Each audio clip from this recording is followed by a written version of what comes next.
అలా ఇలాంటి భావన మనసులో ఉండి భగవంతుడి దగ్గరికి వెళ్ళారనుకోండి, మనం మంచి తేనె తీసుకెళ్తున్న స్వామి భయపడుతూ ఉంటాడనమాట. వామ్మో వీడు తేనె వస్తున్నాడు, ఏం చేస్తాడో ఏమో. ఆ, కాబట్టి మన భావన, అందుకే మనము ఆరాధన ప్రారంభం చేసే ముందు మానసిక శుద్ధి, బాహ్యమైన శుద్ధి, బాహ్యమైన శుద్ధి కోసం స్నానము, మడి, ఆచారంతో ఉంటాం. దాని తర్వాత ఆచమనాదులు చేస్తాం. ఆంతరంగిక శుద్ధి కోసం మానస పూజ, మంత్ర జపం చేస్తాం అనమాట. మీరు చూసారనుకోండి, ఆరాధన ప్రారంభం చేసే ముందు గురువు అనుగ్రహించిన గురుమంత్రాన్ని జపం చేయటం, మానసికంగా స్వామికి ముందు ఆరాధన చేసేస్తాం అనమాట.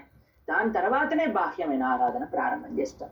కాబట్టి ఇది ఆంతరంగిక శౌచము కూడా మనకెంతో ముఖ్యం. ఇలా వాళ్ళందరూ స్నానం చేయడానికి వెళ్తున్నారు. ఎక్కడికి స్నానం చేయడానికి వెళ్తున్నారు అంటే యమునా నదిలో స్నానం చేయడానికి వెళ్తున్నారు. యమునా నదికి ఇంకొక పేరు ఉంది, ఎవరికైనా తెలుసా? Very good. యమునా నదిని కాలింది అని అంటారు. కాలింది యమునా నది పారుతున్న కృష్ణ ప్రేమ. ఎంతమంది బృందావనానికి వెళ్ళారు? తక్కువ మంది వెళ్ళారు. బృందావనంలో యమునా నది స్నానం చేశారా? ఎవరైనా చేశారా? యమునా నది పారుతున్న కృష్ణ ప్రేమ. ఆ కృష్ణ ప్రేమ ఎలా మనకి పొందగలుగుతాము? మనం ఎప్పుడైతే వెళ్తామో, యమున నుంచి నీళ్లు పట్టుకొస్తామో, ఆ యమునా నది నీళ్లను మనం పుచ్చుకుంటామో, అప్పుడు ఆ ప్రేమను మనం కూడా తీసుకున్నట్టు. మనకు కూడా ఒక కృష్ణ ప్రేమ ప్రవాహం నడుస్తూ ఉంటుందండి లోకంలో. ఏంటో తెలిసిన, హైదరాబాద్ లో యమునా నది రావాలంటే రాదండి. కానీ హైదరాబాద్ లోనే కాదు, బాచుపల్లిలోనే కాదు, ఏపీఆర్ ప్రణవ్ ఆంటీలియాలోనే కాదు, మీ విల్లా నెంబర్ ఎంత మార్చి 68 విల్లాలో కూడా ప్రవహించే ఒక యమునా నది ఉంది. ఏంటో తెలిసినది? భగవత్ కథామృతం. భగవంతుడి గురించి నిరంతరము ఎప్పుడైతే మనం వింటూ ఉంటామో, ప్రతి క్షణము, ప్రతిరోజు భగవంతుడి గురించి, ఏ రోజైతే మనం భగవంతుడి గురించి వింటామో ఆ రోజు యమునా స్నానం చేసినట్టు. ఏ రోజైతే భగవంతుడి గురించి మనం వినమో ఆ రోజు స్నానం చేసినా పనికిరా.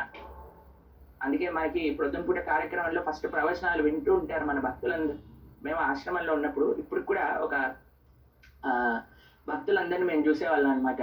ప్రొద్దున లేవంగానే పక్కనే స్పీకర్ ఉండేదన్నమాట. స్పీకర్ లేవంగానే ప్రణామం చేసి వెంటనే గురువు గారి ప్రవచనం ఆన్ చేసి దాన్ని ప్లాస్టిక్ కవర్ లో పెట్టుకొని బాత్రూమ్ తీసుకెళ్లే వాళ్ళని. స్నానం చేస్తూ ప్రవచనాలు వింటూ ఉంటారు.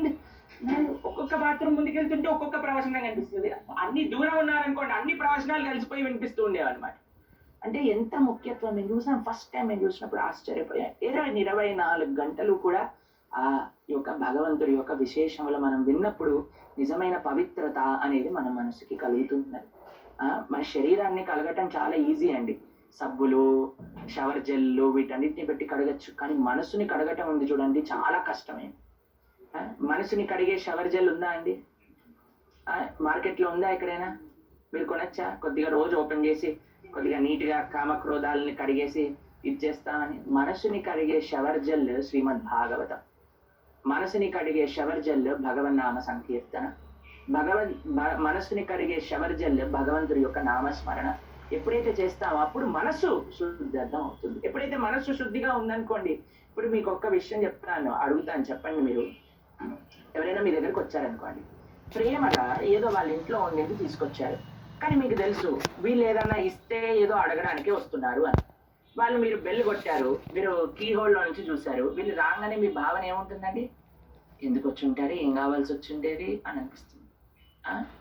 సరే, లోపల ఉన్న వాళ్ళు అన్నారనుకోండి, పాపం ఏదో ఇవ్వడానికి కనిపించట్లేదా నీకు, ఎవరో ఏదో చేతిలో పట్టుకున్నారు, చాలేదు ఏదో ఇచ్చినా సరే ఏదో ఒకటి అడుగుతుందని నాకు తెలుసు అని మనము కొద్దిగా హేస్టీగా ఓపెన్ చేస్తాం డోర్. సరే, వాళ్ళు ఇచ్చింది తీసుకొని ఏం కావాలంటే మీకు అంటే, ఏం లేదు కొద్దిగా ఆ రోజు అది చెప్పావు కదా, అది ఒకసారి ఇస్తావా అనగానే అందరిని చూస్తాను, మీరు చూసారా చెప్పానా నేను, అడగడానికే వచ్చారు వీళ్ళు అని. కానీ ఏదో ఒక నెపంతో ఏదో ఒకటి తీసుకొచ్చారు. మనం కూడా భగవంతుడి దగ్గరికి ఇన్ని చక్కటి నైవేద్యాలు తయారు చేసి, ఇన్ని పూలు పెట్టి, ఇన్ని వస్త్రాలు చేయించి మనం భగవంతుడి దగ్గర తీసుకెళ్తుంటే భగవంతుడు కూడా ఏం అడుగుతాడు అనుకుంటున్నారు? ముత్యాల వస్త్రాన్ని చేయించి నా దగ్గర నుంచి వజ్రాలు అడుగుతారేమో అనే కంగారు ఉంటుంది ఆయనకి. కానీ మాతాజీ వాళ్ళ ఇంట్లో ఒక విశిష్టత ఉంది. ఇలా ఉండాలి అందరూ. ఎందుకో చెప్పనా? మేము ఆరాధన స్టార్ట్ చేసే ముందు సంకల్పంలో వాళ్ళ యొక్క గోత్రనామాలు చెప్పాలి అని వీని పంపించిన వాళ్ళ యొక్క గోత్రనామాలు తీసుకొని రండి. కానీ మాతాజీ చెప్పారు, భగవంతుడి యొక్క ప్రీత్యర్థమే చెయ్యమనండి, మా గోత్రనామాలు అవసరం లేదు, భగవత్ ప్రీత్యర్థం ఆరాధన చెయ్యాలి. ఇది ఎప్పుడు ఎప్పుడైతే ఈ విషయం నారసింహుడికి తెలుస్తుందో అప్పుడు మీరు ఇన్ని నైవేద్యాలు చేసినా, ఇన్ని వస్త్రాలు చేసినా, ఇన్ని పూలు పెట్టినా పెట్టకపోయినా ఆ ఒక్క మాట భగవంతుడికి ప్రీత్యర్థం అవుతుంది. కాబట్టి అందుకే మా భక్తి సాంప్రదాయంలో శ్రీ చైతన్య మహాప్రభు యొక్క సిద్ధాంతంలో ప్రతిరోజు ప్రొద్దునపూట ఒక ప్రార్థన, నదనం నజనం న సుందరీం కవితాంబా జగదీశ కామయేం అవజన్మని జన్మనీశ్వరే భవతాద్ భక్తి రహితుకి త్వయి.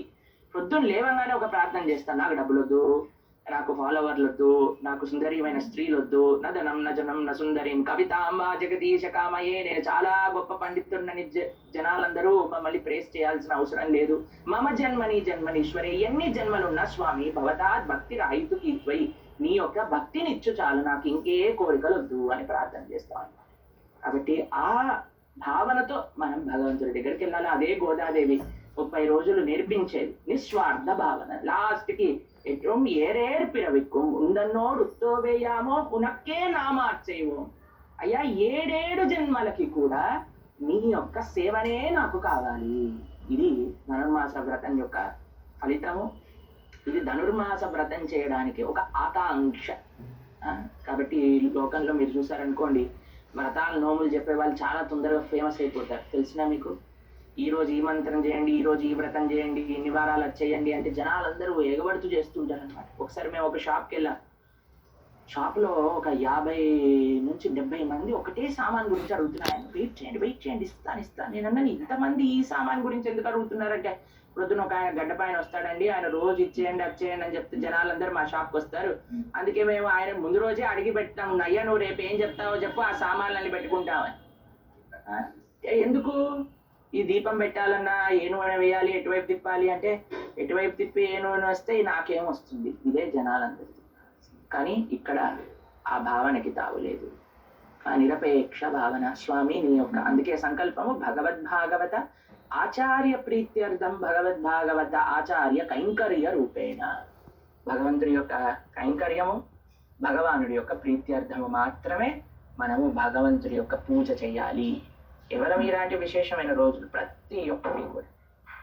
ఎందుకంటే భగవంతుణ్ణి మనకి అడగవలసిన అవసరం లేదు. స్వామికి అన్నీ తెలుసు మనకి ఏం కావాలో. ఆయన ఇచ్చాడు అంటే నాకు మంచిది, ఆయన ఇవ్వలేదు అంటే నాకు అవసరం లేదు, నాకు అది అవసరం. ఈ భావనతో మనం ఉండాలి. సరే, గోదాదేవి అందరినీ తీసుకెళ్తుంది. ఎవరెవరికి కృష్ణుడు కావాలంటే వాళ్ళందరూ రండి, ఆభరణాలు వేసుకుని రండి, ఈ లక్షణములతో రండి, మనందరం వెళ్ళి భగవంతుడి యొక్క చక్కటి యమునా నదిలో స్నానం ఆచరిద్దాం.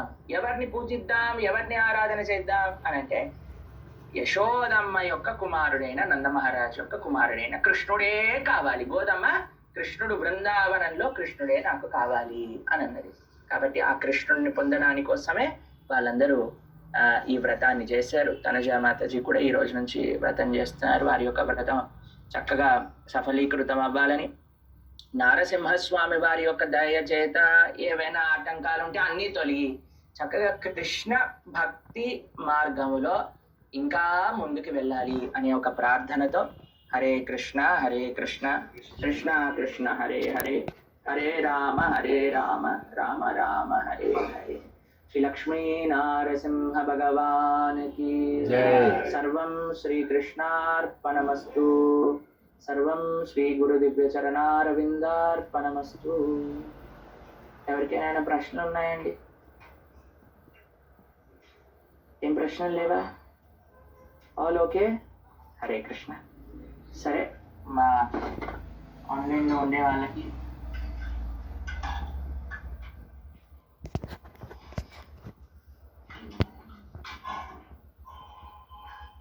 అందరికీ ఇప్పుడు తీర్థం ఇస్తా, ప్రసాదాలు తీసుకెళ్తాను.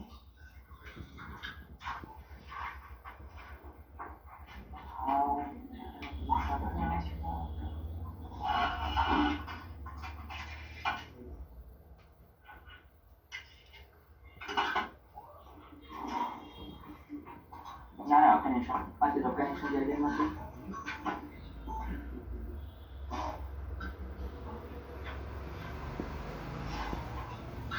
హరే కృష్ణ. మీ అందరికీ తీర్థాన్ని ఇచ్చిన ప్రసాదాన్ని కూడా మీకు వర్చువలే. హరే కృష్ణ. ఏకాదశి ప్రసాదం లక్ష్మీ నారసింహస్వామి వారి యొక్క కృప. హరే కృష్ణ. మళ్ళీ రేపటి రోజున కృపావై ప్రవచనంలో కలుసుకుందాం.